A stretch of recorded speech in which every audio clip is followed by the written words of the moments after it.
জিলাৰ BPF দলৰ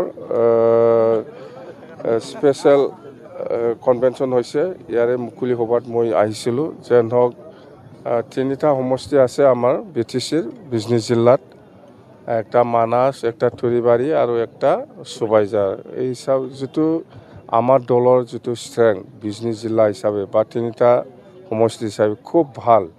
অৰ্থাৎ এইবাৰ যিটো 2025ত নিৰ্বাচন হ'ব, এই নিৰ্বাচনত বিজনী জিলা হিচাপে তিনিটা সমষ্টিটো BPFে দখল কৰিব। এইটো একদম 100% হৈ গ'ল। মুঠতে চিয়'ৰ তিনিটা সমষ্টিও BPFে জিকিব।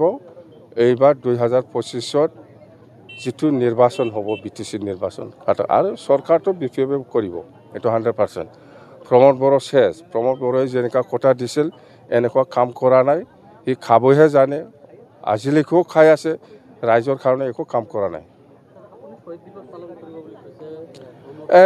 এইটো কি আপুনি শুনা নাই কেছেট বাজোৱাটো?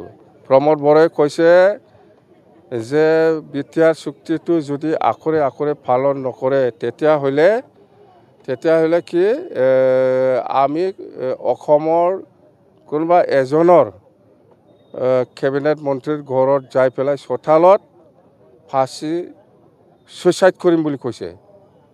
তেতিয়াহ'লে সেইটোকে কৈছোঁ মই, যিহেতু প্ৰমোদ বড়ো চৰকাৰৰ দিনটো 2025ত এপ্ৰিল মাহৰ 8 তাৰিখত 5 বছৰ কমপ্লিট হয়, তেতিয়াহ'লে যিহেতু আখৰে আখৰে পালন হোৱা নাই বিটিআৰ চুক্তিটো, সেইকাৰণে তাৰ মৰিব লগা ছুইচাইড কৰিব লগা ডেটটো হ'ল 9 তাৰিখ এপ্ৰিল। ইমান ডাঙৰ মানুহ মৰাৰ পিছত আপুনি যদি শ্বহীদ দিৱস নামানে এইটো কিবা হ'ব?